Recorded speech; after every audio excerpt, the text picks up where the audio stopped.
Late breaking news right now, a mass relocation at Joint Base San Antonio dorms and $1 billion fix now on the table. What's driving the emergency move and when construction starts? Well, San Antonio Water System says your water system upgrades could put cash back in your pocket. What changes qualify and how much you could get? And we have the potential to hit the first triple-digit day in San Antonio. Plus, we're still keeping an eye on the river flooding and Tropical Storm Bertha. Details on all of that coming up in just a bit. Well, we start the news at noon with that late breaking news. Thousands of military medical students are being rushed out of dorms at Joint Base San Antonio, Fort Sam Houston. Well, viewer emails KSAT received claim it's mold. However, base leaders cite something else. KSAT 12's Madeline Lambert joins us live this noon from JBSA. Now, Maddie, what do they say is failing inside those buildings then? Well, multiple people have called and emailed us over the last month saying it's mold that's forcing these enlisted medical students to move. However, when I asked JBSA about these claims, they cited infrastructure issues. That's what's pushing instead of mold exactly. So a JBSA official confirmed to us that 5,200 enlisted medical students living in dorms on base at the medical education and training campuses are being relocated due to climate control systems and foundational defects in the building. The department says Army, Navy, and Air Force enlisted medical students are moving to on-base temporary lodging. Now, in a statement to KSAT, an official said this decision was made based on continuing infrastructure degradation that is rooted in the campus construction and can no longer be resolved through routine maintenance or ongoing repairs. Now, the base says all affected students faced immediate relocation while leaders work on a long-term fix. They also said more than $1 billion has been invested by the Department of War to improve conditions, and construction is expected to begin by the end of this year. So this morning I asked JBSA for an interview about this matter, and I also asked if any students have been sick related to this. And of course, we're waiting to hear back, so we'll update you as soon as we learn more. Reporting live, I'm Madeline Lambert, KSAT 12 News. Thanks, Madeline. Well, another big story that we're following today is the heat. This noon, the CDC warning that people in Bexar County that today's heat risk is major. And here's some tips from people from the city. So avoid strenuous activity during the hottest part of the day. This is typically from 2 to 7 p.m. Take frequent breaks in the shade or indoors if working or exercising outside. Of course, use sunscreen, wear a wide-brimmed hat, and protect your skin from sun exposure.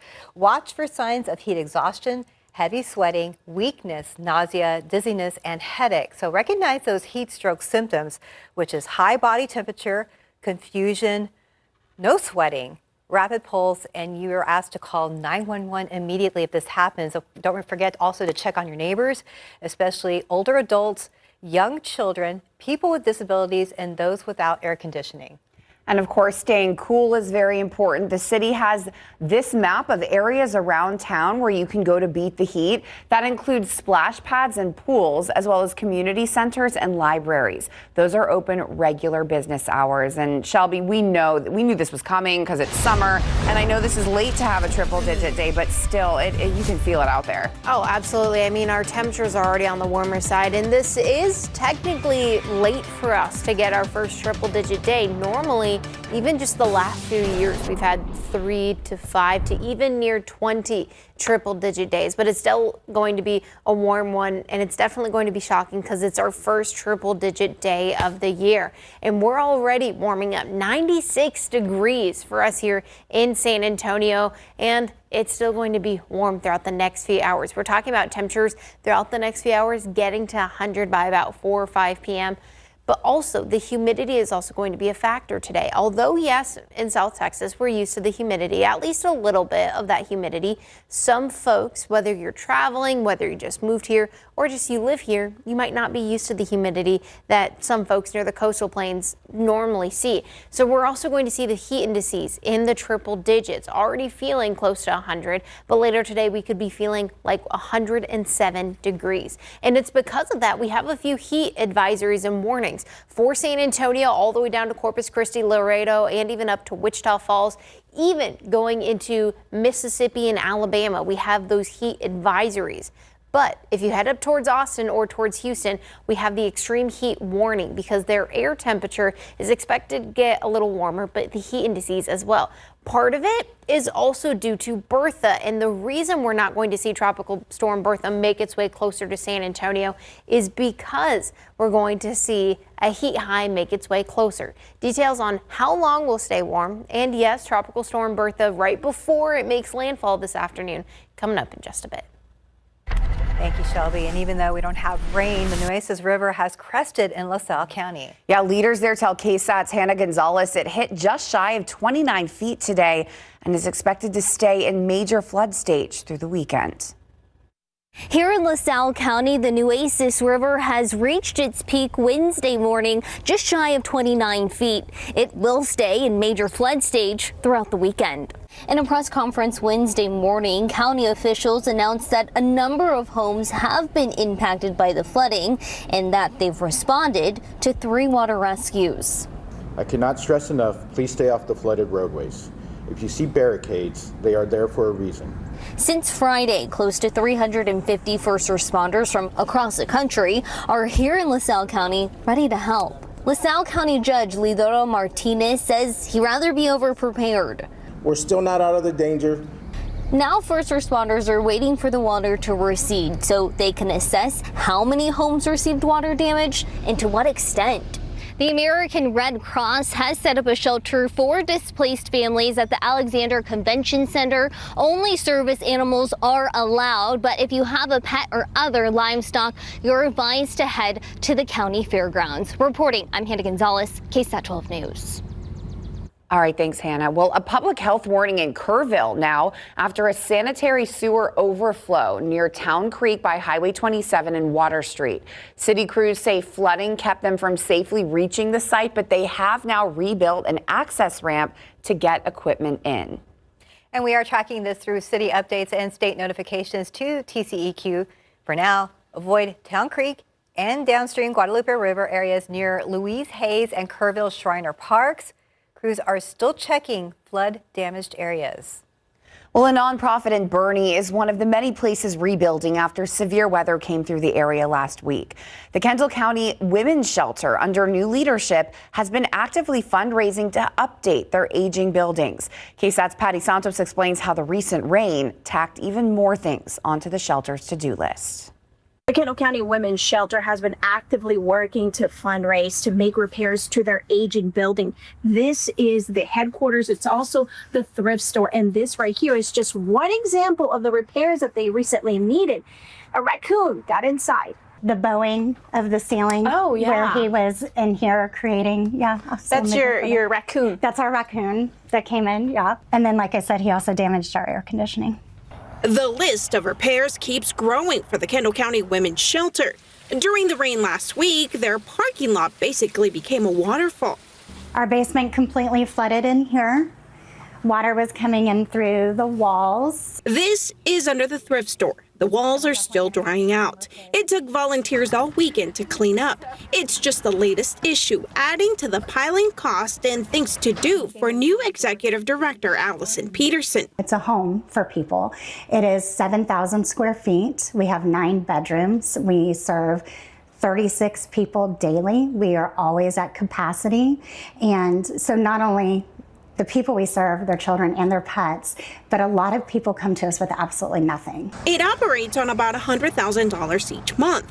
Thrift store sales help pay the bills. The problem, Peterson says, is there's no extras to help cover everything else breaking unexpectedly or that needs to be updated. I arrived in March, and it was kind of one of those things where the pet facility AC broke, and then one of our air conditioning started leaking, and one of the water heaters started leaking, and you have to have the funding to be able to take care of these things. Every part of the shelter needs attention, even their back driveway. This road was already in need of repair, and it just did more damage. If you would like to donate money, or if you own a business that can donate labor, head to ksat.com to connect with them. Patty Santos, KSAT 12 News. Hoping they get the help they need for sure.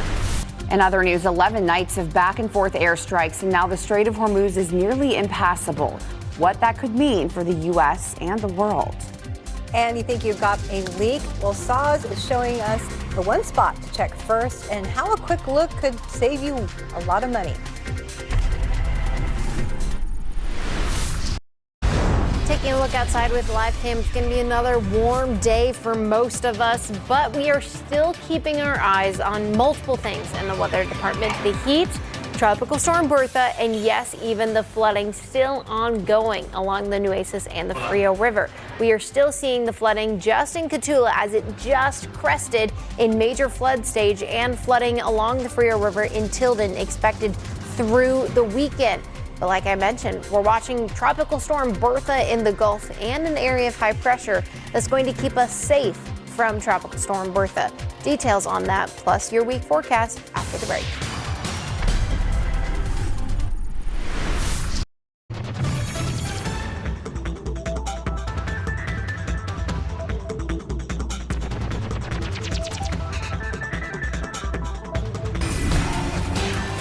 Well, conserving water can save you more money than you think. That's because San Antonio Water System offers rebates for homeowners. KSAT 12's Madeline Lambert takes a look at how you can get SAWS to pay you if you make certain changes to your water system. SAWS says you can get cash back by making upgrades to your home to save on your water system. So we're here with KSAT's Danielle Ibarra. Good morning. Good morning. And we're going to see how we can make upgrades on your home to conserve water. You ready? Let's get started. If you want to get a rebate, you've got a 7-zone system. So if you're taking out the whole thing, your maximum available rebate would be $2,150. Whenever you see those numbers, what are you thinking about it? I mean, that's a lot of money. Yeah, it's not bad, right? No. And the idea is like we're buying that water back from you, right? While San Antonio got a lot of rain recently, San Antonio Water System says conserving water is still important in the middle of summer. So this is basically where all the water comes into your house. And if you suspect that you have a leak, this is the first place to start. Is this my meter? This is your water meter, yeah. Oh. So the water comes in here and then it goes, throughout your home. If you go down in there, you can kind of see that it says 00, which is good. That means that there's no water flowing through. If you were to have a leak, it would say like 0 point something. So it just has to be 0 and I'm good? Yeah, you're 0 and you're good. SAWS offers free consultations for residents to check out their irrigation system. I really don't know how to use this other than turning it on, so. Yeah, I can show you how. Other upgrades SAWS could recommend for your home to save money could be replacing your irrigation system or even removing some sprinklers that may not be necessary. Any zone that you take out would be $350. And it would be up to a maximum offer of $2,150. SAWS has many more water saver coupons and rebates for home improvements you can make to conserve water, from swimming pools to upgrading your flower beds. I've laid it out for you on KSAT.com. I'm Madeline Lambert, KSAT 12 News. Well, as Maddie mentioned, there are several rebate coupons available from SAWS. That includes the Water Saver Landscape Coupon. So this helps pay for replacing 200 square feet of grass with a new water-saving flower bed. The Outdoor Living Rebate helps you turn your lawn into a functional outdoor living space. And then there's a swimming pool rebate also, so you can replace a swimming pool filter with a high efficiency version, and the water flow sensor rebate. So water flow sensor devices record your water use and identify potential leaks in your system. If you want to see how you can qualify for these and others, we have links on ksat.com. And by the way, there's also rebates available for businesses, so it's not just for homeowners. Yeah, every little bit helps. Yeah, absolutely, especially when it's this hot. Oh my God, it is absolutely toasty, but you get the heat. We're still talking about river flooding. There's Tropical Storm Bertha, so it's a You're busy. There's a lot to talk about, but the main thing is we could possibly have our first 100-degree day today, which if normally, yes, we have multiple triple-digit days in San Antonio, but we haven't had one so far this year. And we're already sitting at 96 degrees at the airport. So it's only a matter of time until we do hit 100 degrees today. And we're seeing those mostly clear skies as well. 92 in Nixon, 97 Gonzales, Seguin, other areas like Poteet also sitting at 97, Comfort 97. So it's going to be another toasty day. But it's already feeling like it's above 100. Feels like 104 at the airport, 106 in Gonzales, 104 Nixon, even Uvalde for some folks doing the cleanup workout in Uvalde County. 100 degrees is what the heat indices are feeling like. So if you are on recovery mode for if maybe you were impacted or you're helping your neighbors with the flooding, it's going to be toasty. So please make sure to drink plenty of water and find some shade when you can. Temperature sitting at about 94 degrees currently for us here in the Alamo City, and it's going to be warm. We're talking about 100 degrees being our peak temperature. And this could be the first 100-degree day we've seen so far. But statistically speaking, our first 100-degree day is June 26th. That's already almost a month ago. We should have already seen it by now. So yes, it's Texas. We should be used to triple-digit heat, but we haven't had it already. And there's a few factors we're watching. One, we're watching that upper level high, and normally that's the reason we see the triple-digit heat. But when you talk about the high and you talk about Tropical Storm Bertha just off the coast, it's also pulling in some of that humidity, which is going to make the heat indices and really help with the heat indices, give us some of that humidity, feeling like we're going to be 107 later today, even already 104 currently. But that high is actually going to help us not receive any rain. That high is mixing with some of that dry air along the Gulf Coast, allowing for Tropical Storm Bertha to stay off the coast. And it's also allowing some folks to not see any more rain, especially when we're still talking about some river flooding. The Frio River at Tilden is just in that minor flood stage currently. And I expect throughout the next few days, or especially throughout the next 24 to 48 hours, it is going to crest. But the Frio and the Nueces, it takes time for the water to fully go back to normal levels. So we could be talking about the rest of the week, even into the weekend, not even until next week when we finally start to see some of the water levels go down. And the Nueces River at Cotulla did crest about 30 minutes ago at 29 feet. That is in major flood category. And then it's going to take even more time to get closer to Choke Canyon. But the best news is we're not expecting really almost any rain because of Tropical Storm Bertha. It's mostly going to be offshores. We might see a little bit of those gusty winds if you know anyone going to New Orleans or even the Louisiana area, and it's really going to have minimal impacts. We could see a few showers being possible, especially on Thursday and maybe even into Friday, which is why we kept it at about a 20 to 10% chance of rain Thursday, Friday, just due to the fact we're going to see some of that moisture. But otherwise, Bertha is just staying out, having a little vacation of her own in the Gulf. All right, thank you so much, Shelby. Well, as the death toll climbs, the president's social media posts are drawing new scrutiny. Why experts say his comparisons to past wars don't match this conflict.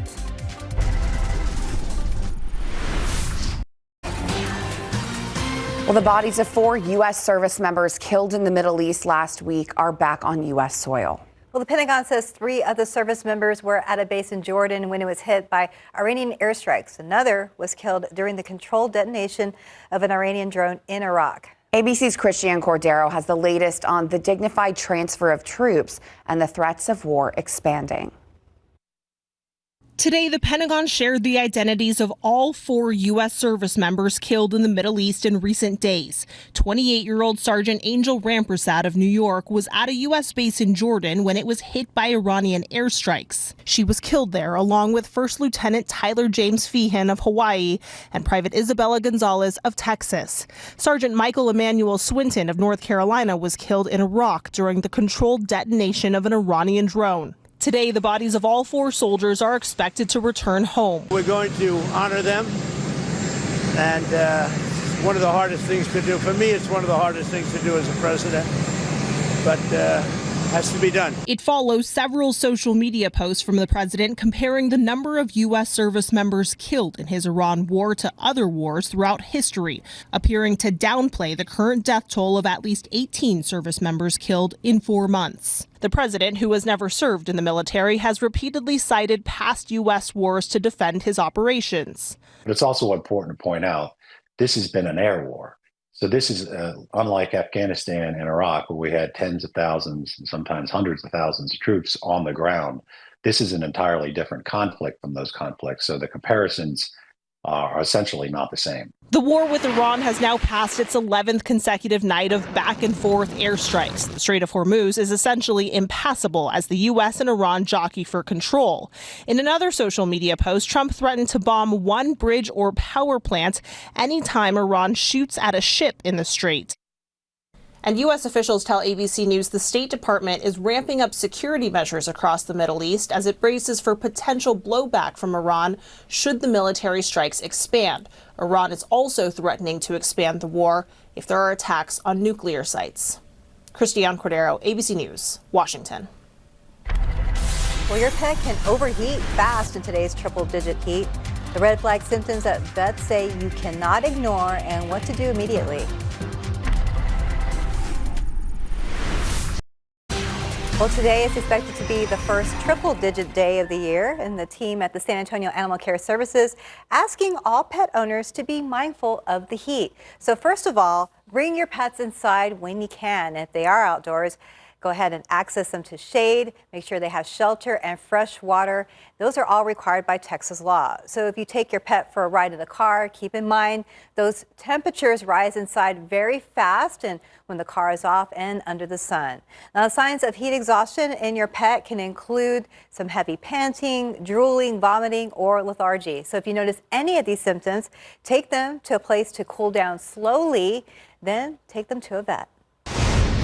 Especially important today on our first potential 100-degree day. Yeah, and I do think that if we don't get to 100, we will definitely get to at least 98 or 99 degrees, considering it's already 96 degrees, and we still have our peak daytime hours for us to warm up. So I do expect that we have a very good chance of 100 degrees later today for San Antonio. 96 and those mostly clear skies. Still a few cloud coverage or just a few clouds in the hill country. But it's going to be another hot day, especially for folks in the hill country all the way down the Nueces and the Frio rivers who are helping people after those devastating floods. You need to make sure you're staying hydrated today. It's going to be very, very warm and toasty. 100 degrees by about 4 or 5 p.m. whenever we get our peak temperature, but I do think by about 5 p.m. we will start to see our peak daytime official temperature come in. So tune in to Adam Caskey later at 5 and 6 for the latest number, but otherwise it's still going to be warm throughout most of the evening, low 90s to even the upper 80s, and it's going to be very, very humid. We're already seeing heat indices above 100 degrees for San Antonio, and I do think later today most of Texas, in fact, could see the heat indices above 100 from Dallas 114, Waco 113, Baton Rouge, West Monroe, Louisiana 111 to 110. But for them, they also are getting a little bit more of the humidity from Tropical Storm Bertha. So they also do have a little bit more cloud coverage, so they might still be a tad cooler than, let's say, San Antonio. But so far this year, we have had 0 triple-digit days. Normally, at least statistically speaking, in the last few years, we've had 3 to 12 to 28, even in 2022, where we had 43 triple-digit days. Today could be our potentially first. But we have a few more triple-digit days later this week that are possible. Details on that, plus the tropics and the river updates coming up in just a bit. All right, thanks, Shelby. Well, we are following through 1 week after that EF1 tornado tore across San Antonio's northwest side. A lot of the hardest hit areas already looking very different. Cleanup crews have cleared trees and debris, and many businesses are actually back open. At Santikos Palladium near the Rim, the theater reopened, and customers say they're surprised by how quickly things bounced back, although Marshall's is still closed nearby. Neighborhoods like Tanglewood say crews were out within hours. After a while, you realize, yes, it was devastating, but it was more cosmetic. That's what I saw. Yeah, but the toughest recovery is at Oasis Apartments near UTSA, where the tornado ripped off a large section of the roof. Contractors say stabilization and remediation will take weeks, and the full rebuild could take months. That being said, thankfully, no serious injuries were reported. And there are still a lot of unanswered questions surrounding a baby who has not been seen since June. 7-month-old Ozana Cisneros was the subject of an Amber Alert, along with her mother, 19-year-old Maximina Cisneros. Now, San Antonio police found the mother, but there has been no update on the baby's whereabouts. Now, in the middle of the search for Ozana, police did find some remains in a Southside park. I hate to say it, but I don't think it looks very good. These remains being found, especially in the same area, I think it's very concerning. Well, we've also learned that a company that was helping police look for Ozana, Texas Search and Rescue, is no longer conducting any searches here in San Antonio. Well, Bexar County Sheriff's deputies are trying to piece together a shootout in northwest Bexar County that may have involved as many as 3 vehicles. It happened just before 9:30 last night on Emmett Grove near Culebra Road. The sheriff's office says gunfire was exchanged between vehicles in that area. One person was hit in the lower body and taken to the hospital. Deputies say that injury does not appear to be life-threatening. 2 other people were detained, and we are still waiting to hear from BCSO what happened that led to the shooting and if more people may have been involved. Well, a man in Von Army arrested for impersonating a police officer. Investigators say that he claimed to be a reserve officer with the Dilley Police Department while working at a construction site. Von Army police arrested 43-year-old Jose Morin, and while they say he was wearing a police uniform, the Dilley police chief confirmed to KSAT that Morin applied for a job within his department but was not hired. Texas Commission on Law Enforcement records show Morin is a licensed peace officer but has not held a law enforcement job since January. 2 beluga whales are now safe at SeaWorld San Antonio after a high-stakes move from a shuttered marine park. How they made the long journey and what's next for them. And the Kansas teen who stepped up after the tragic shooting at Robb Elementary is back in Uvalde, now helping the flood victims. How you can follow her lead and help families rebuild, including some survivors. And more than 300 people have been hospitalized in a rising parasite outbreak, while health officials say cases could be climbing through the summer.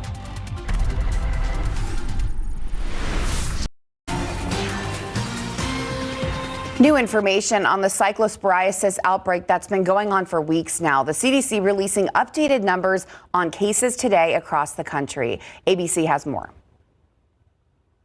The number of Americans sickened by that parasite is rising. The CDC now tracking at least 11,000 cases in 41 states. Many of the additional cases have been reported by Michigan and Ohio. More than 300 people have also been hospitalized. The youngest of those sick, just 2 years old, while the oldest was 95. While health officials have linked some of these cases to shredded iceberg lettuce served at Taco Bell restaurants in 5 states, they are looking into other potential sources as well. Taylor Farms has issued a voluntary recall of all their iceberg lettuce grown in central Mexico. Those products went to American food distributors, fast food chains, and grocery stores, all now working to ensure those products are pulled from the supply chain. Health officials urging consumers to wash their produce, wash their hands, as well as disinfect kitchen surfaces to prevent cross-contamination. With cases of this parasite historically peaking between May through August, officials say these numbers are likely expected to rise. Yuri Benajad, ABC News, New York. Taking a look outside with live cam, it's another warm day for most of us. Still seeing a few clouds out there, but it's going to be a very, very toasty day. We're talking about San Antonio could see its first triple-digit day, 100 degrees. Other areas down south, 106 in Cotulla, where they're actively dealing with river flooding, 108 Laredo, 106 Freer, even in the hill country, 100 in Uvalde, 99 in Kerrville. So it's going to be very, very toasty today. But like I mentioned, we are still keeping an eye on the Nueces and the Freer River just to the south of us, with the minor to major flooding still actively going on. I'll take a look at the current river levels and the current temperatures and how warm we'll get today and how warm we'll feel coming up after the break.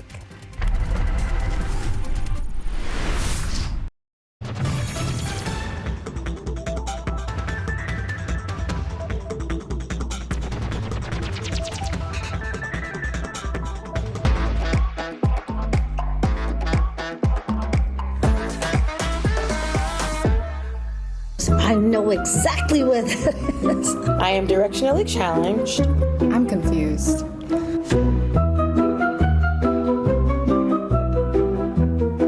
Ooh, is this Casablanca? See, it's like I know where it is, but I don't know how to get there on the map. Because who uses maps these days? Oh, what? They moved it? Great guess. I was super close. Yay. I need to get out more. 5, 4, Centicos.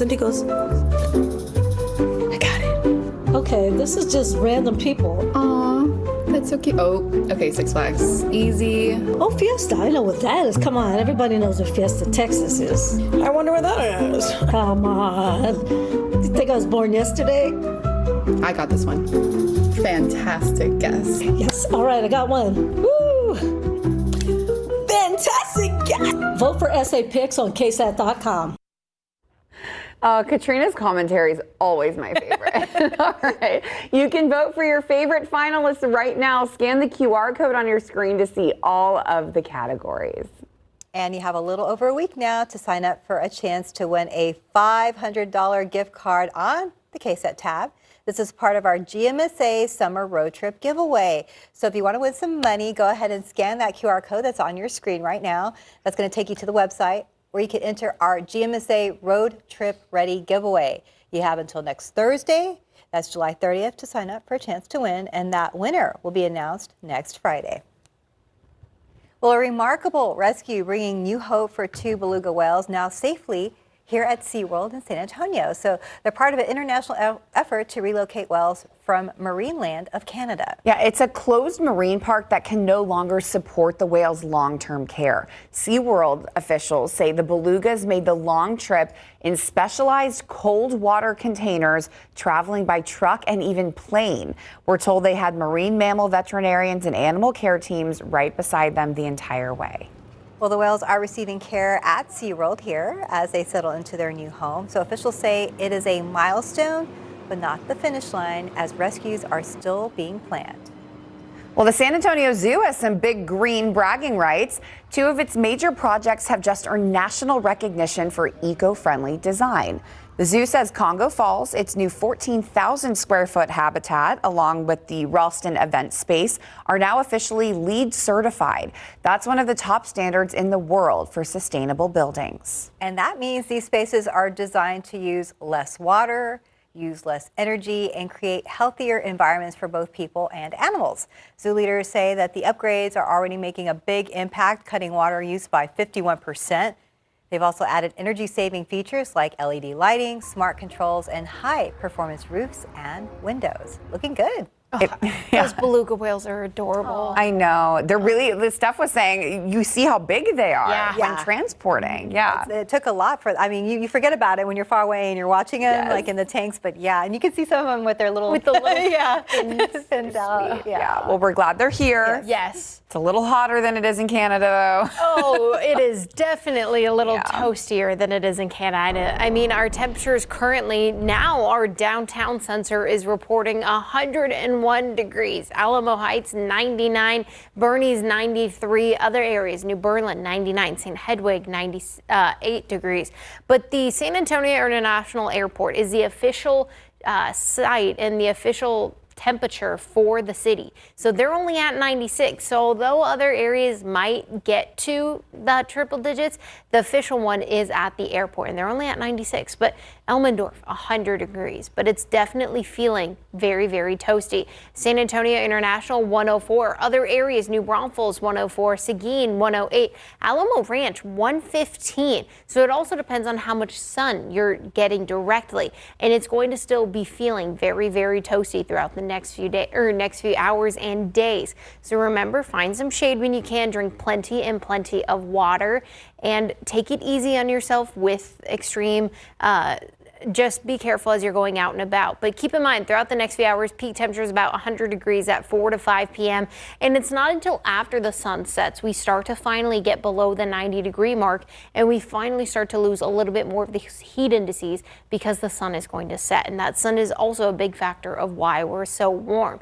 The hottest day of 2026 so far, believe it or not, was in March. It was March 15th at 98 degrees. We are just 2 degrees away from just getting to our hottest day of the year so far, and we're just 4 degrees away from our first triple-digit days. But take a look at years past. Last year, our first triple day was in May 13th, the year before, May 25th, even going to September 6th in 2021.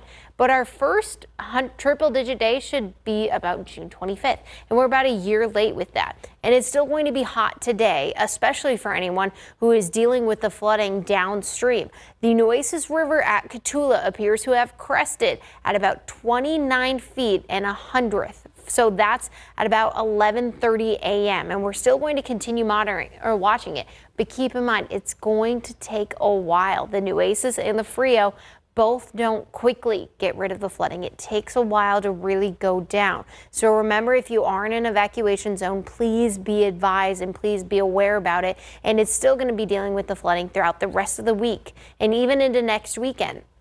We're also watching the Frio River at Tilden start to increase. It's not expected to crest until tomorrow morning to even throughout the midday. But just like the Nueces, it's going to take some time to really start to see all the water go. And the good news is the Frio River at Tilden, the Frio is going to go into Choke Canyon. So they're still dealing with that water shortage. So there is still some good news. And even better news, we're not expected to see the bulk of rain with Tropical Storm Bertha. As of now, still providing about 45-mile-per-hour wind gusts. The center is just off the coast of what appears to be just to the east of New Orleans. And I do expect it to make landfall near New Orleans within the next few hours. Definitely before the time we get to the evening hours. But most of the rain is offshore with this tropical system, which is still very fascinating. But you still get a little bit more of those surfs. And so there are still tropical storm watches and warnings along the Gulf Coast from Houston all the way to New Orleans and Biloxi. And most of the rain is going to stay off the shoreline and off the coast, which you don't have to cancel your beach plans by the time we get to Thursday and Friday. Most of it I do expect to already be out of the area. For us in San Antonio, we kept it at about a 20% chance to even a 10% chance of an isolated shower or thunderstorm Thursday and Friday. But the good news is we're not expecting direct impacts from Tropical Storm Bertha. But keep in mind, it's still going to be hot and humid throughout the next few days. All right, thank you, Shelby. Well, she called Uvalde her second home after the Rob tragedy, and now she's rallying help after flooding there. The simple way you can send your support today. She's not from Texas, but Uvalde is like a second home for this Kansas teenager. I have interviewed her 3 times now since the Robb Elementary School shooting in 2022, but this time she's helping the community because of the floods. Floods really take away a child's sense of security. I mean, they can lose everything in an instant. So that's why 19-year-old Sammy McGee is stepping in to help flood victims in Uvalde. Even though she lives all the way in Kansas, Sammy calls Uvalde her second home. I have more Facebook friends of Uvalde than my own hometown. When the devastating Robb Elementary School shooting happened, she was just 15. And I know when the shooting happened, you actually connected with one of those victims. It kind of, you saw yourself in her. Emery Jo Garza, because I've been a Girl Scout since kindergarten, and she was a junior Girl Scout. So I actually have her bracelet on. And now it's such an honor to say that I'm really close with her family. 4 years ago, she started Sammy's Toy Drive for Uvalde families every November, which has extended to an Angel Tree Drive during Christmas and now a Back to School Drive. Now she's applying a similar method to help flood survivors. So we have Amazon wish lists going for, it's about 35 families now that have applied for help, including at least 2 Robb shooting victims' families. Their homes did flood, and they did lose some of their children's items, unfortunately, which that hit me hard. And survivor families, some of them, like their floors are buckling. So if you want to help, you can head to Sammy's Toy Drive website, and there's a section for Texas flooding support in Uvalde. You can pay through Venmo, Cash App, or PayPal for a specific amount, or Sammy will send you one of the actual wish lists from the families involved. You can find all of this on our website, ksat.com. Courtney Friedman, KSAT 12 News. Our team spoke with former SAPD officer James Brennan and his team of attorneys about what happened in this McDonald's parking lot nearly 4 years ago that led to the former officer shooting Eric Cantu, losing his job, and then also going through years of court proceedings. The former officer's attorneys tell us at KSAT that they believe this case should have never been filed. James has been waiting 4 years. His life has been on hold. In 2022, former SAPD officer James Brennan recognized this vehicle Eric Cantu was driving from it being involved in a crime just 24 hours prior. Brennan walked up to Cantu's driver's side door, opened it, then this happened. Brennan shot Cantu several times, sending Cantu to the hospital in critical condition. Now the case still has not gone to trial, as Cantu, the victim in that shooting, went on to be arrested time after time again, accruing at least 7 separate mugshots over the last 4 years, and as of July 1st, 2026, being investigated for yet another incident, allegedly pulling a knife on his girlfriend, according to this SAPD report. It wasn't just a terroristic threat. These investigations were for aggravated assault, aggravated kidnapping. Cantu's attorney asked to reschedule the trial involving Brennan because of this. So we said, no, yes, sir, his speedy trial this morning. The DA dismissed this case against Brennan, referencing in part, quote, the pending investigation of Mr. Cantu's latest allegations. As for whether Brennan wants to return to SAPD as an officer, I'm not sure at this moment. So Brennan will avoid any time in prison. Never should have been indicted in the first place. The fact that it took so long is kind of surprising, but I'm blessed that it happened. Brennan's attorneys say while this case can be refiled, they would argue that the court is trying to go around Brennan's demands for a right to a speedy trial. As for Cantu, I tried reaching out to him, but the person who answered the phone quickly hung up. On the north side, I'm Zaria Oates, KSAT 12 News. It seems like it's going to be a long road to recovery at this northwest side apartment complex after a tornado, but the cleanup has already begun. The battle scars run far and wide across the grounds of the Oasis Apartments, signs of an early morning fight that nature clearly won. The tornado twisted metal carports like aluminum foil, made full-grown trees bow down, and scattered one building's roof all across the property. The whole 21 years I've been alive, never seen a tornado in my life. Jerry Diaz hopes his first time will also be the last. He woke up to the violent storm that displaced neighbors at the complex near UTSA and UTEX boulevards. We turn a corner and you just see like the water pipe burst, so you see all the water just flooding down. He quickly realized just how close to home it all came for him. I literally felt that the whole apartment just started shaking. I come out the door, we all come out, we really see the tornado going that way. I didn't hesitate. I took shelter immediately. I took warnings. John Rodriguez made sure he got out of the weather's way. In the closet or what is it? Bathroom. We went to the bathroom. Oh, wow. My main priority was to get my dog safe. And so far, he's okay. He's scared to death right now. Fear and fragments of people's lives spread across the property. In addition to all this debris, it seems that tornado carried away people's personal items. You've heard the one about the dog eating your homework. Well, in this case, the tornado carried away someone's biology notes. Crews moved in within hours to begin cleaning it all up. Repairing and rebuilding, though, may be another story. We just need to be grateful by God that at least we're alive, our apartment's good, and our car's. Jerry Diaz is counting his blessings wherever he can. Glad his life is all in one piece. Katrina Weber, KSAT 12 News. Canyon Lake again captures the floodwaters of the Guadalupe River. Lake Reedy's has the reservoir sitting at 98% capacity. We have reaction from lake visitors. The water level at Canyon Lake from a week ago to now is said to be as different as night is from day. And it's looking so much better today. Frequent visitors to the lake say they were concerned about low water levels and dry places here in Canyon Lake and seeing that for a while. But within a week's time, those concerns have been washed away. I think we were about 20 feet low. Yeah, it was a lot of dry land. So you could see the trees, the shells. It just, for several feet out, it's just as dry as a bone. And we started wondering if it was ever going to come back. I met Bruce Bell and Larissa Hodges at the marina on Canyon Lake, just above Canyon Park. And both say it's been a while since the lake has looked so picturesque. According to the Water Data for Texas website, Sunday, July 19th, Canyon Lake readings showed it at 98% capacity. A week ago, the group marked the lake at just 60% full.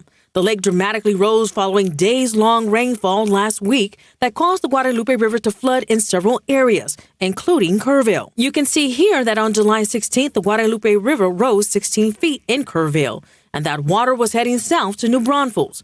But Canyon Lake did what it was built to do, to catch excess water of the Guadalupe River when it floods. It's something that isn't lost on Bell. Thank God for Canyon Lake because it really provides a great buffer for the surrounding areas. Keeps us safe down into Braunfels. Thank God for the dam here. Here in Potters Creek Park, you can see what looks like debris that has collected into the area. And for safety, some boat ramps and park access have been closed. Nicole Hankey, who says she loves being on Canyon Lake whenever possible, said she's okay with that. They're quickly assessing the situation to make sure that all of the logs and anything that's dangerous for a boat is taken care of. So all of the boaters are safe, and I'm appreciative of that. And while the water level is up, she encourages water lovers to take advantage. As much as this one has, because it's fun, it's adventure, it's excitement. It brings. Rashada Pope, KSAT 12 News. We are on Texas Farm Road 480 in Center Point. Earlier this morning, this entire area that we are in was covered by the Guadalupe River. You can kind of see the debris that has been left behind here. I mean, it is astonishing to think just how high and wide the Guadalupe got here in Center Point. We are hearing that it got up to close to 38 feet here earlier this morning when this area and the river crested here. Look at all this debris. I mean, the fence line here is also down. To think that the river that's all the way over there got all the way to where we're at now and past where we're at here on Texas 480. Now, this road is still shut down despite seeing some vehicles coming in and out. It is still closed because of all this debris. Even some of the roadway you could see has cracked. Look, here's a piece. This right here is part of a driveway. I mean, it's heavy, but you could just see the damage the water has done in this area. Now, we've been in Comfort and Center Point all morning. We couldn't get to Center Point for most of the morning because of all the creeks that had flooded over Highway 27. Now coming into this area, now that it's open, we see why it was closed. This entire area was flooded for several hours this morning. The river has since gone down, but now you can see that cleanup is starting to get underway in Center Point. Erica Hernandez, KSAT 12 News. Well, Kerr County and the Upper Guadalupe River Authority says recent upgrades to flood warning helped during the July 16th flood. They say 3 sirens were activated under their protocol, and 2 on the South Fork and 1 in Hunt. While other sites saw only minor flooding, officials also point to new emergency procedures plus UGRA's River Hub dashboard as a key to keeping both the public and first responders informed. And they say more improvements are coming, including more gauges, better forecast modeling, and additional sirens. Cleanup efforts are also underway along the Leona River. People who call Batesville home have seen everything from flooded roads to homes completely underwater. Our KSAT crew traveled to Batesville Friday afternoon to get a look at the damage in neighborhoods. By this morning, floodwaters receded, but the lasting damage remains. We went inside the home of a family who says the place they grew up in is no longer what it used to be. While they did not want to go on camera, the homeowners tell us they're devastated to see how a matter of hours can change their lives forever. Other residents taking a break from cleaning up went to the Zavala Nutrition Center, which is being used as a shelter location. Volunteers prepared meals and filled boxes with hygiene products for families in need. We have wipes and diapers, toilet paper, napkins, feminine hygiene products, just a little bit of everything. We might be small, but we're a mighty community. We come together, we help each other out. The community tells KSAT they're relying on each other to get through this tough time. They're hoping to receive more local, county, and state funding to help with future recovery efforts. tiny crates filled with animal waste. Investigators say that describes just some of the living conditions for more than a dozen dogs. And they say this is not the first time they had to seize pets from this property. A scene that to animal lovers seems unthinkable was all too familiar for Bexar County Sheriff's deputies. For the second time in 3 years, they were back at a property near I-35 and Kinney Road in far southwest Bexar County, where they say dogs were living in dangerous and dirty conditions. Back in 2023, the word Sheriff Javier Salazar used to describe the situation at that time was grotesque. You're laying in your own filth, eating bread where, at best, bread that's a couple days, couple of weeks old. That's a horrible situation for any living being. Deputies seized dozens of dogs then, as well as other animals. On Monday morning, they were there again, along with Bexar County Animal Control, for 18 dogs. A caller told them the pet owner had gone out of state for medical treatment weeks ago, leaving them on their own. Deputies say they found some dogs malnourished or in cages and kennels lined with feces. Others were tied up, and most were covered in ticks and fleas. The way investigators described it, the conditions here weren't just unsuitable for animals. They say people were living here without any electricity or running water. Investigators are still trying to sort out who was responsible for the dogs. They say they'll figure out later exactly what charges may apply. For right now, all the animals taken in will have a new home at the shelter, where they'll be evaluated and treated. Katrina Weber, KSAT 12 News. San Antonio police are looking for a pair of suspects who robbed a Northeast Side credit union this morning. This happened around 10:45 along Loop 1604 East at a Security Service Federal Credit Union building. SAPD tell us that two masked armed suspects entered the credit union, demanded money from the teller, and stole cash and personal belongings from customers. The two then took off in a silver SUV and haven't been seen since. Anyone with information is asked to call SAPD. Cleanup efforts continue in Kirk County as the community there was hit by powerful flooding again a little more than a year later. Hannah Gonzalez shows us what progress is being made and how water levels are looking at the Guadalupe. Water at the Guadalupe River is slowly starting to recede days after heavy rain brought powerful flooding to Kirk County. Just the amount of rain that fell over the last few days was just unbelievable. Community members are finding their way back to the Guadalupe River to see what destruction is left behind. That's what brings Richard Tomich and his wife to the Memorial Pavilion in Kerrville. I was commenting to my wife just recently how things have come back and things were looking really nice and beautiful. And lo and behold, here again we get this massive flood. And we saw some of the devastation on the lower bridge, just the amount of debris and logs. A search and rescue barge from last year's flood event got swept down the Guadalupe River and is now wedged underneath the Sidney Baker Bridge. It's been here for the past 2 days, but starting today, crews contracted by the county are bringing their equipment in to start retrieving this barge over the next couple of days. Yeah, we did get a lot of warning on the phone.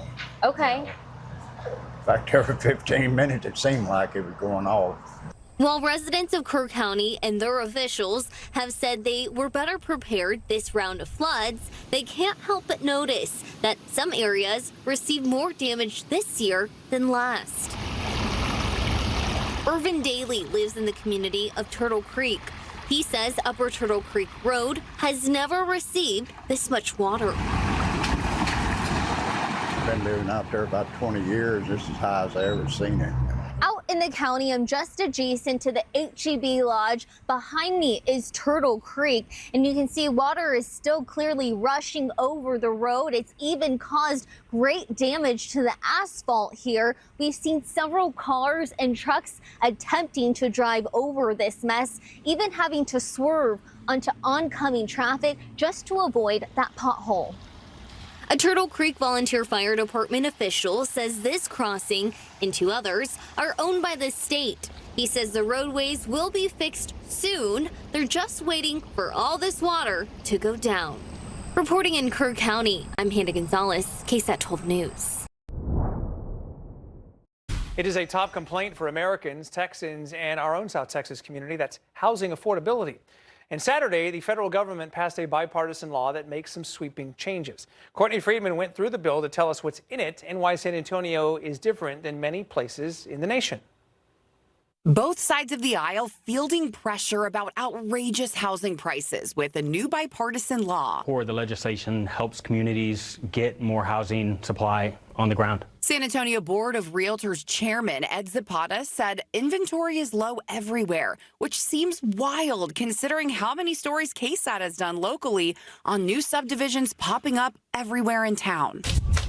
I know in San Antonio it seems like we have a lot of inventory right now, but we have a lot of people moving into San Antonio, more businesses coming into San Antonio. He says San Antonio has 6 months of supply. So if all things remain equal, we'll run out of that inventory in 6 months. That's really not that long. But San Antonio is better than the state average, which is about 5.5 months, and way better than the national average, which is about 4.5 months.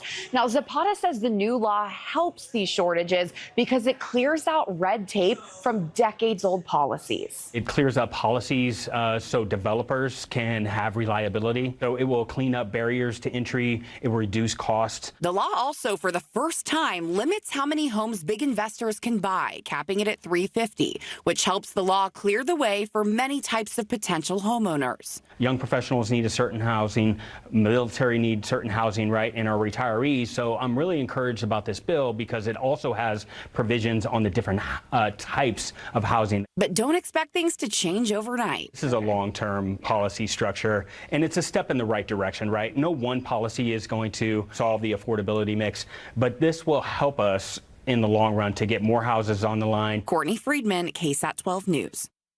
Now, there are some things that the bill does not include, and that is interest rates, rising construction costs, labor shortages, tariffs, and inflation. State officials tell us almost 500 homes across Kerr County were damaged in this year's flood. One is this home behind me that saw around 6 feet of water. And now volunteer groups like those from local churches are here starting to clean up the pieces. Monday, we met volunteers with Crossbridge Community Church in San Antonio. Last year, they mobilized hundreds of volunteers from over 24 churches. This year, they're back helping again, removing baseboards, helping clean up debris, and offering spiritual support. One of those volunteers, Brian Keeper, knows what this loss feels like. He hid in his attic last year when floodwaters rose in his own home in Hunt. I've been so inspired by the people who came to help me, and I'm in a pretty good place now. My house isn't whole yet, but this feels like healing to me. Members of Crossbridge Church spent 6 months helping people clean up after last year's flood and say it will take many more months for this year's flood.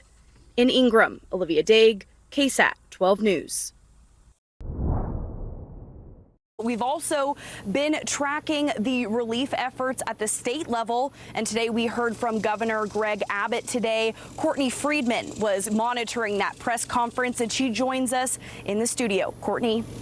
Yeah, thanks so much, Olivia. The governor's press conference was today in Kerrville, so it was specifically focused on updates in Kerr, Comal, and Kendall counties. He actually started by thanking the press for the information we put out there that he believes helped the public stay safe. So he said, though more rain fell this time than July 4th last year, the response system worked because of much more preparation from local leaders, first responders, and the people who live in these communities.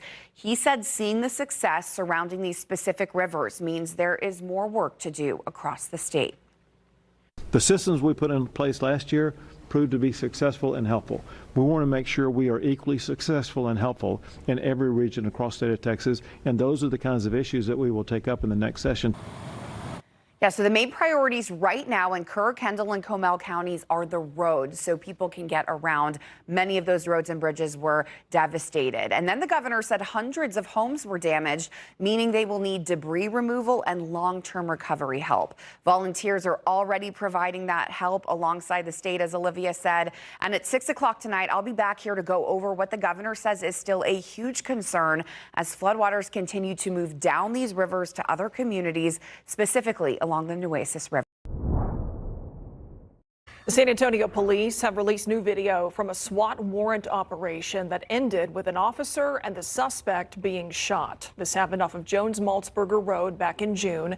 Before we play a portion of that video here, we do want to warn that some viewers might find it troubling to watch. Truck, coyote truck right here. Right there, Nissan.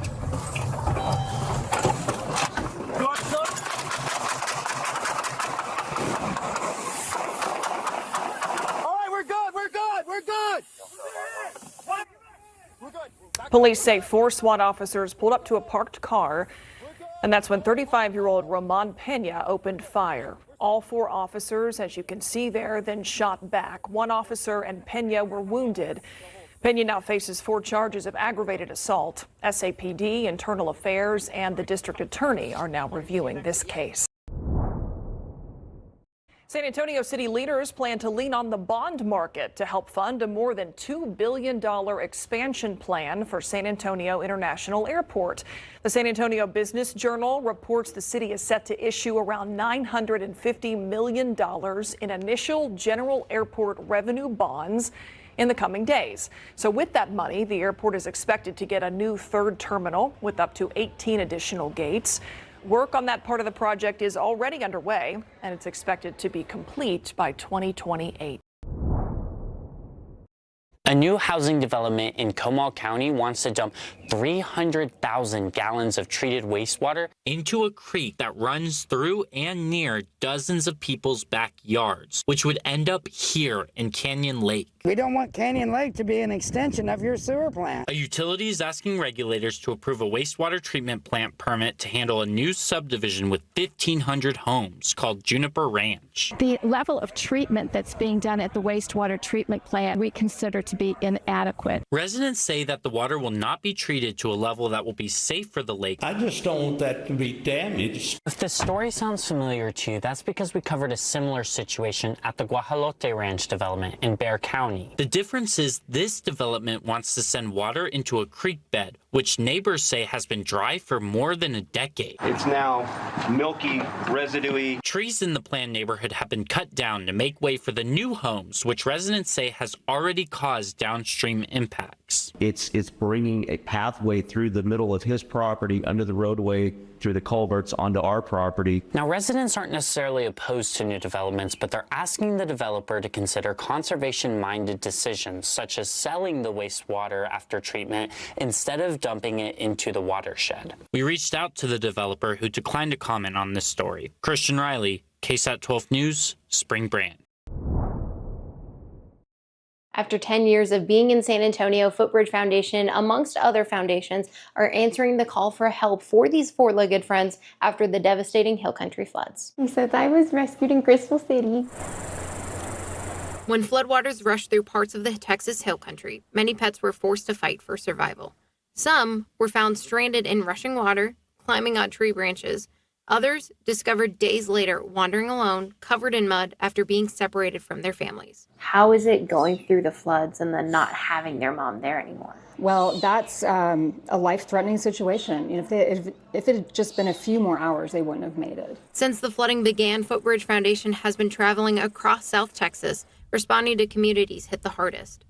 The organization has provided transportation, emergency shelter, food, and medical care for displaced animals. We've taken in 62 additional animals with the flooding.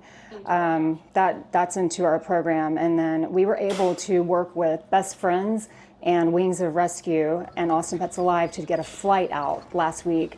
And there were almost 100 animals on that flight. And as rescue efforts continue, Footbridge Foundation is also working with Austin Pets Alive, Best Friend Animal Society, and Wings of Rescue to help ease overcrowded shelters. While some animals are headed to adoption partners, others are still waiting to be reunited with their families. Until then, volunteers are caring for them. And with recovery efforts expected to continue for weeks, they need food, medical supplies, fosters, and financial support to continue to grow. What we're looking for, are pee pads. We use a ton of these. They come and go very quickly. Dog food, especially canned, it comes and goes very quickly. It goes out to the foster homes immediately. Cat food, kitten food, litter. As shelters and rescue groups continue to deal with the aftermath of the floods, Footbridge Foundation says every donation helps them provide care for animals still waiting for a safe place to go. That link will be on our website at ksat.com. Meteorologist Shelby Ebertowski, KSAT 12 News. Promised, but not delivered. This iconic game nightclub downtown is asking for more time to put in fire sprinklers after it says the mayor hasn't followed through with her promise to help raise the money to do it. Now, this place is the Bonham Exchange, and it signed a deal with the city of San Antonio back in February to restrict its occupancy while it follows a set timeline to put in sprinklers on both of its floors. But the club's general manager says she only signed that deal because the mayor had promised to help raise the $550,000 needed to do it. But that hasn't happened, and now it faces potential shutdown in a matter of weeks. Mayor Gina Ortiz-Jones was clear in February about her intent to help raise money for the Bonham Exchange. This has always, for me, been about making sure that that place is safe. And I think we got to a resolution that helps do that. And now I'm on the hook for helping to raise money. But when you say helping to raise money, in what way are you committing to the way in which you fundraise? You call and say, hey, can I count on you for X amount of money, right? But both the club's general manager and one of its attorneys say that hasn't happened. The San Antonio Area Foundation confirmed that the mayor's office had looked into setting up a charitable donation fund, but ultimately didn't go through with it. The GM of the club says that there were meetings early on with the mayor and the CEO of Silver Ventures, that's the developer behind the Pearl. But she says their ideas weren't about fundraising. They were about changing up the club's business model, like dividing it up into different parts so they could bring in other bars. And recently, the GM said she hasn't been able to get a hold of the mayor, but she's trying to hope that Jones is, quote, a person of her word. I'm going to do what I need to do and work hard, and I hope others will chip in as well so we can save this institution. To stay open, the city says the club has to have a fully inspected, installed, and approved fire sprinkler system on at least the first floor by August 1st. An attorney for the club says they can't make that. But he said they've secured a loan that will cover the work, and they're about to sign a contract to have it done. But they're asking the city for more time. When we asked the city if that was possible, they declined to comment. Why the mayor hasn't followed through isn't totally clear. I've been trying to get an interview with her for the past week, but her office has not made her available. I'm Garrett Berger, KSAT 12 News. It's been a little less than a week since a tornado touched down here at the Oasis apartment complex and other Northwest Side locations. A lot of progress has already been made in a short amount of time, but the road to recovery continues. We take you to the three main locations that were hit. When a tornado touched down Wednesday morning, viewers sent us these harrowing videos. The twister covered a 4-mile distance and dissipated in about 8 minutes, leaving a large path of destruction in a short amount of time on the Northwest Side. What was going through your head when you saw those images, and now when you come back out to the Palladium, how things have changed? When my daughter invited me to the movies, I'm going, is it up and running? She goes, Dad, it's ready to go. And so I couldn't believe it. I actually wanted to come and look at it myself. And as I look around, well, where are the trees that were down? And I don't see too much damage right now. And I'm grateful for that. Although there is still some fencing around the Palladium, they are open and have signs letting people know that. After a while, you realize, yes, it was devastating, but it was more cosmetic. That's what I saw. Around the rim, there is still other signs of the aftermath, like Marshall's, who still isn't open, has their entrance taped off, and signage still missing. Driving through the Tanglewood subdivision, there are still some trees snapped and torn down in certain areas, but as for all the homes and front yards, it's a night and day comparison from Wednesday to today. Just about everything has been cleaned up. Local workers were on it. They were here just about maybe an hour afterwards, chopping down trees, making sure people were good and stuff like that. So the recovery process or the cleanup process was... Yes, thank God. The Oasis apartments off UTSA Boulevard likely received the most substantial damage. Drone video the day of the tornado shows the roof of one building completely ripped off.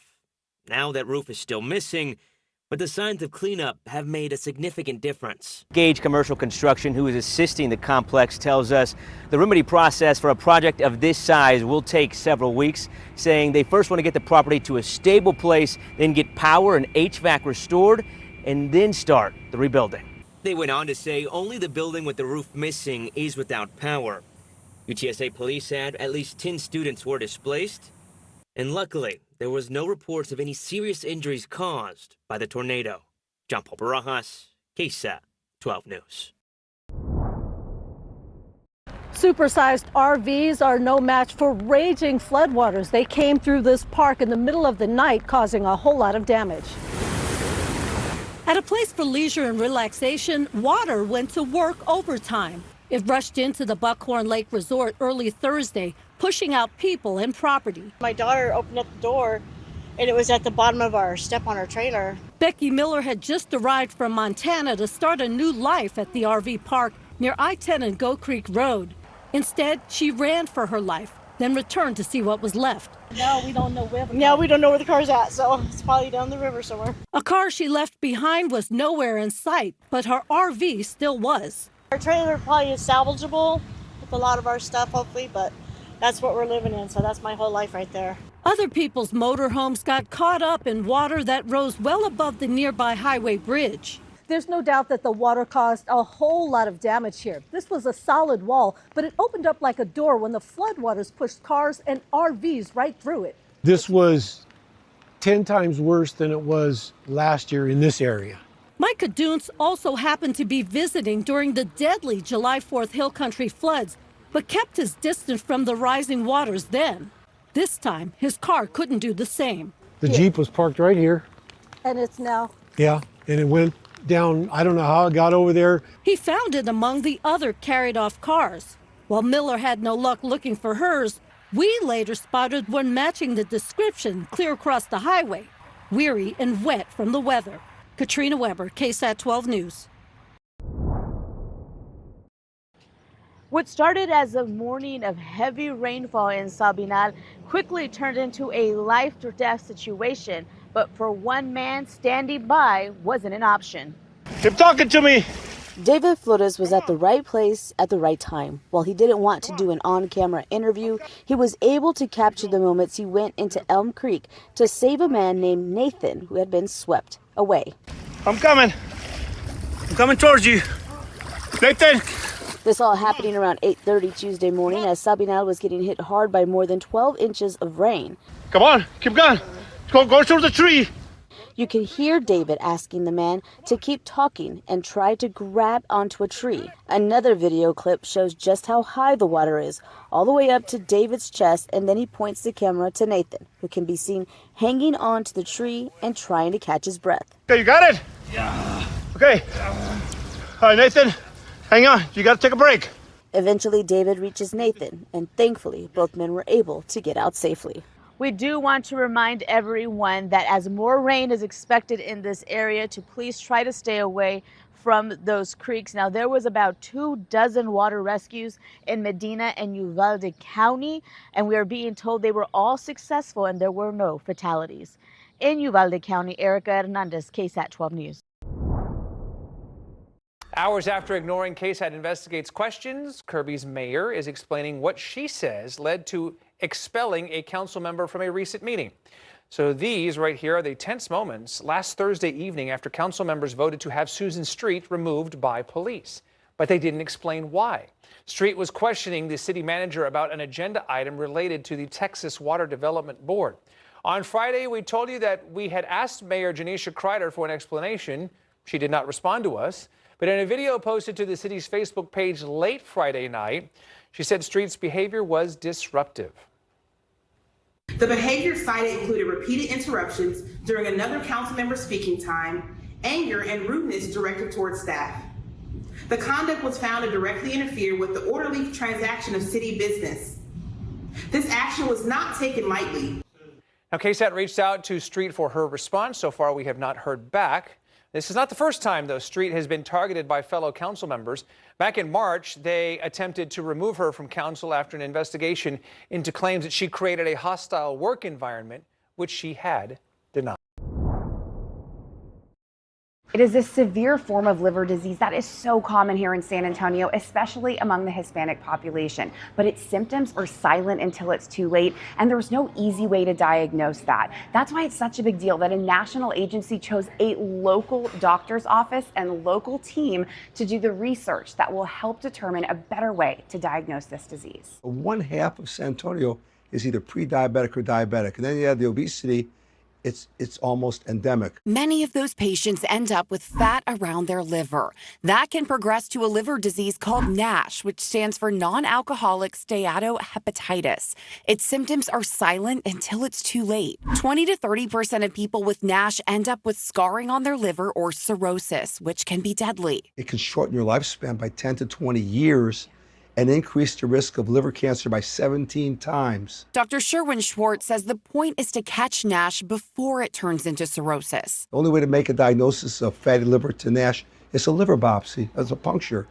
It's invasive and it's expensive. We use lavenders for CBCs. Dr. Schwartz and Dr. Greg Gonzaba are both longtime experts on this in San Antonio, and they're one of just 4 teams chosen by the Foundation for the National Institutes of Health to find out an easier way to diagnose NASH. Honored and humbled and to be part of this national project that can help millions of Americans. The subject is personal to Dr. Gonzaba. He lost a close friend and many others to NASH. 53-year-old physician in Austin, a medical director for Seton, and he passed away from fatty liver disease. So now he's determined, doing scans and blood tests as part of this research, trying to find a biomarker or indicator that someone has NASH and to what degree. To make an analogy, an A1C is a test that screens and or we use to track diabetes. If we could find something very non-invasive and simple like that for NASH, that would be ideal. Now they're hoping at least 200 people in San Antonio will be part of their study. That's the goal. Yeah, and you're going to save people's lives. Yes. Just by doing this research. Yes. Courtney Friedman, KSAT 12 News. People in Crystal City say it's nothing like they've seen in decades. Water washing downstream has been creeping into their community at especially high levels. Katrina Weber has been visiting with one family who is fighting to hang on to their history.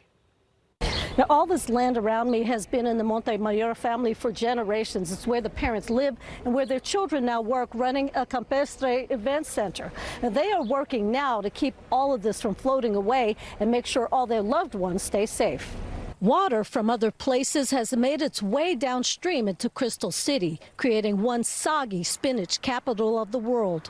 As law enforcement stepped in to usher people out of flooded homes, the elders of one family were determined to stay put. My mom is kind of calm about it, like, oh, we'll be okay. My dad's like, no, it's going to pass. It's not going to affect us. Alessandra Marquez Garza and her siblings hope to convince their parents to leave their home on Musquis Road, a property that's been in the family for generations. In past years, it's kind of just gone all around back to other neighborhoods, but it's never gone inside the house. So we're hoping it does not go inside the house. Just in case it did, they already had a backup plan. Save the valuables by moving them to higher ground. They're prized possessions, you know, they belong to us and throughout the family history, you know. Benito Flores carried family photos up to the second floor. Different quinceañeras that we've had, my grandparents' anniversaries, photos, pictures, you know, decades of love and happiness, you know, that you can't get back. Meanwhile, having no luck with people, namely her parents, all Marquez Garza could do was watch and pray. As much as the family hopes these floodwaters keep their distance, others seem to be attracted to it. There's been a steady stream of people flowing in for photos. The visitors' goal was to make new memories, while others all over town hope the floodwaters didn't take their old ones. People here tell me that they're used to seeing this area flood, but they say the water levels they're seeing now belong on a whole new page in their history book. Reporting from Crystal City, Katrina Weber, KSAT 12 News. After 3 straight days of heavy rain across the hill country, Medina Lake is making a comeback. State data shows the lake is now around 24% full, up from just under 13% 2 days ago. KSAT's Hunter King is live at the lake to give us some perspective. Hunter. Yeah, hey JP, and honestly, when you're standing out here, you can see it. The water is back, not all the way, but enough to where if you're familiar with how this has looked over the past few years, then you know that this is pretty significant. Now, just 1 year ago, this lake was at around 5%, but those last 3 days of rain really changed that. Take a look at some of the video that we were able to capture today. State reservoir data shows that the lake jumped from 13% full on Tuesday to 24% today. put the scale of this rain event in perspective, the KSAT weather team estimated that roughly 480 billion gallons of rain fell across parts of the hill country between Sunday and today. Now, if you've watched some of our coverage over the past few years, we've covered just how dry it can get. At one point, it dropped to around 2% full as drought and irrigation demand drained it down. But businesses and homeowners out here have felt every bit of that. Yeah, so right now it's almost at 25% full. So compared to the 2.4% we had beginning of last summer, it does look full, not quite there yet, but we're certainly hoping that's going to translate into business coming back. And that hope is real, but so is the reality. This is a rebound, not a reset. Now, Medina Lake can drop pretty rapidly, especially when it's hot outside. And of course, the irrigation demands are expected to go back up. But right now, this is a move in the right direction. Reporting live from Medina Lake, Hunter King, KSAT 12 News. In April, a gas leak caused 2 homes to explode. This weekend, another home on Preston Hollow has a gas leak. The homeowner tells us he's worried about his home's safety months after being told his house was safe.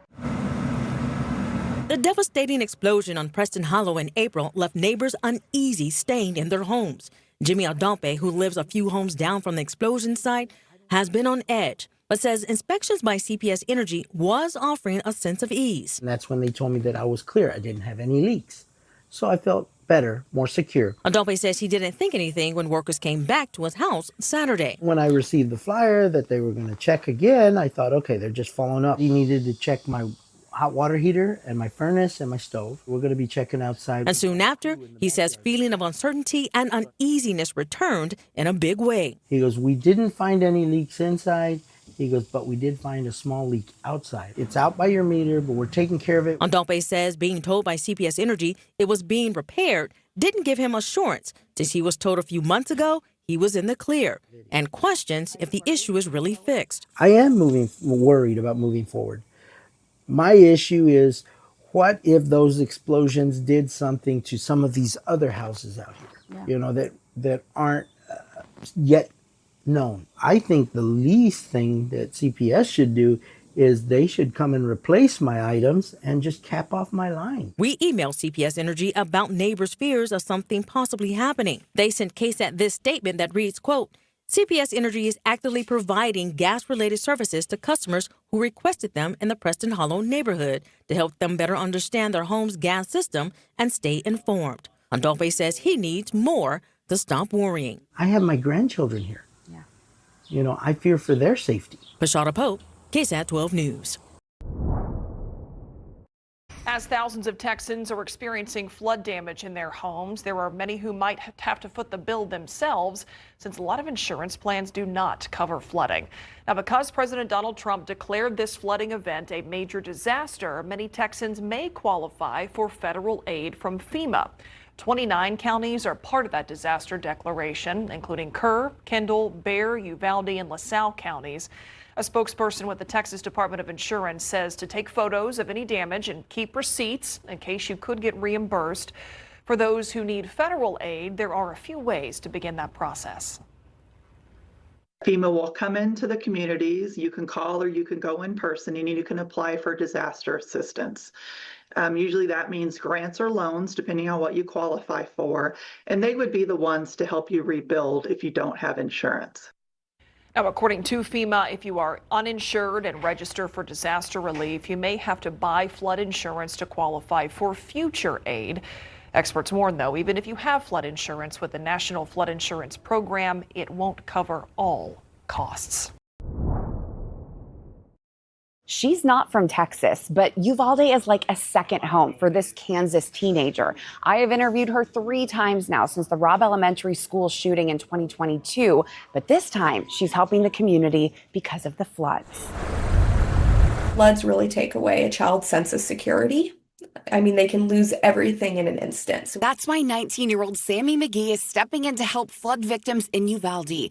Even though she lives all the way in Kansas, Sammy calls Uvalde her second home. I have more Facebook friends of Uvalde than my own hometown. When the devastating Robb Elementary School shooting happened, she was just 15. And I know when the shooting happened, you actually connected with one of those victims that kind of you saw yourself in her. Emery Jo Garza, because I've been a Girl Scout since kindergarten, and she was a junior Girl Scout, so I actually have her bracelet on. And now it's such an honor to say that I'm really close with her family. 4 years ago, she started Sammy's Toy Drive for Uvalde families every November, which has extended to an angel tree drive during Christmas and now a back-to-school drive. Now she's applying a similar method to help flood survivors. So we have Amazon wish lists going for, it's about 35 families now that have applied for help, including at least 2 Robb shooting victims' families. Their homes did flood, and they did lose some of their children's items, unfortunately, which that hit me hard. And survivor families, some of them, like their floors are buckling. So if you want to help, you can head to Sammy's Toy Drive website, and there's a section for Texas flooding support in Uvalde. You can pay through Venmo, Cash App, or PayPal for a specific amount, or Sammy will send you one of the actual wish lists from the families involved. You can find all of this on our website, ksat.com. Courtney Friedman, KSAT 12 News. A new flood relief fund is now in place as families across the region clean up after this week's storms. The Community Foundation of the Texas Hill Country announced it's launching a regional Texas Hill Country flood relief fund covering 10 counties, including Kerr, Kendall, Bandera, Gillespie, Blanco, and Uvalde, as well as others. Our commitment is the same this year as it was last year. The Community Foundation of the Texas Hill Country will move with urgency. We will be responsible stewards of every dollar entrusted to us, and we will make sure that those dollars reach nonprofit organizations working with communities that have the most need. If you would like to donate, we have a link on our website, ksat.com, or you can scan the QR code at the bottom of your screen. As we celebrate America 250 this summer, we're profiling some of the local people and places that connect our area to the early days of the United States. Our Ernie Zuniga visits the newest and likely smallest museum in San Antonio, where a brand new exhibit is giving some much-deserved love to the ladies. In downtown San Antonio at the Municipal Archives and Records Center off of Santa Rosa Avenue, you can learn about some remarkable women for free. So they were influential in their communities. These are the rancheras, the subject of a new exhibit that opened at the beginning of the year. They were some of the earliest and most influential landowners of the early to mid 1700s, years before the first shots of the American Revolution were fired. They were able to sue people in court. They were able to have land separate from their husbands.